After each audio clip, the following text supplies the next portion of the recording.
తిరిగి వస్తానని అనుకోలేదు. ప్రజాక్షేత్రంలో ఉంటూ ప్రజా సమస్యలపై పోరాటం.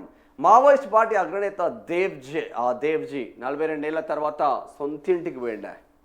42 సంవత్సరాల తర్వాత సొంతింటికి పోయిండు. ఎవరున్నారు వాళ్ళ ఇంట్లో చూద్దాం ఒక్కసారి. 42 సంవత్సరాల తర్వాత ఇదే స్వగ్రామం కోరుట్లకు చేరుకున్న దేవ్జీ. సుమారు 4 దశాబ్దాల వనవాసం అనంతరం మాజీ మావోయిస్ట్ అగ్రనేత తిప్పిరి తిరుపతి ఆలియాస్ దేవ్జీ తన స్వగ్రామం కోరుట్లకు చేరుకోవడంతో స్థానికంగా ఉద్వేగభరిత వాతావరణం నెలకొన్నది. బుధవారం హైదరాబాద్కు వెళ్లిన ఆయన తమ్ముడు గంగాధర్తో పాటు కుటుంబ సభ్యులు దేవ్జీని రిసీవ్ చేసుకుని సాయంత్రం కోరుట్లకు తీసుకువచ్చారు. సుమారు 42 ఏళ్ల సుదీర్ఘ కాలం తర్వాత స్వగ్రామానికి వచ్చిన ఆయన ఊరికి చేరుకున్న వెంటనే తన పుట్టి పెరిగిన ఇంటికి వెళ్లి స్వర్గస్థులైన తల్లిదండ్రుల ఫోటోలకు నివాళులర్పించారు. అనంతరం బంధుమిత్రులు, చిన్ననాటి స్నేహితులతో ఆప్యాయంగా కలుసుకొని పాత జ్ఞాపకాలను గుర్తు చేసుకున్నారు. ఈ సందర్భంగా మీడియాతో మాట్లాడిన దేవ్జీ తాను మళ్ళీ పుట్టి పెరిగిన కోరుట్లకు వస్తానని కలలు కూడా అనుకోలేదని తెలిపారు. ఏది ఏమైనా బంధుమిత్రులతో కుటుంబ సభ్యులను కలుసుకోవడం సంతోషంగా ఉంది అన్నారు. ఇప్పటికీ అదే లక్ష్యం. సామాజిక ఆర్థిక అసమానతలు లేని సమాజం కోసం తాను అప్పట్లో ఎలా పోరాడానో ఇప్పటికీ అదే లక్ష్యంతో ఉంటానని దేవ్జీ స్పష్టం చేశారు.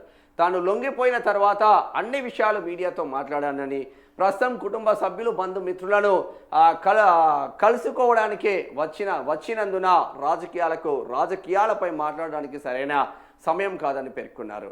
భవిష్యత్తులో ప్రజాక్షేత్రంలో ఉంటూ ప్రజల సమస్యల కోసం పోరాటం కొనసాగిస్తానని, సరైన సమయంలో అన్ని విషయాలను మీడియా ద్వారానే వెల్లడిస్తానని దేవ్జీ తెలిపిన్లు.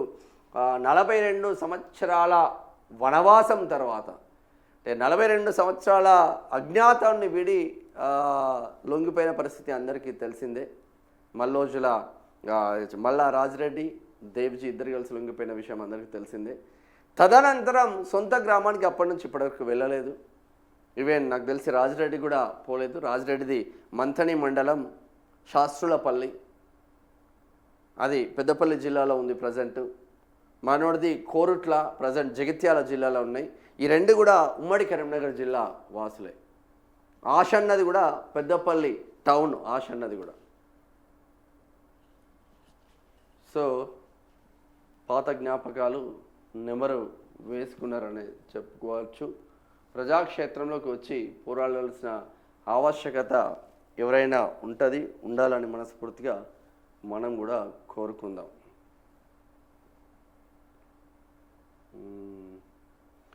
ఇక వరంగల్ ఎయిర్పోర్ట్కు 3 నెలల్లో శంకుస్థాపన. కేంద్ర మంత్రి రామ్మోహన్ నాయుడు 17న ఆదిలాబాద్లో విమానాశ్రయ ఏర్పాటుకు క్షేత్రస్థాయి పరిశీలన.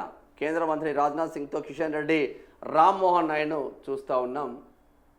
ఇక్కడ వరంగల్ ఎయిర్పోర్ట్ 3 నెలల్లో శంకుస్థాపన జరిగితే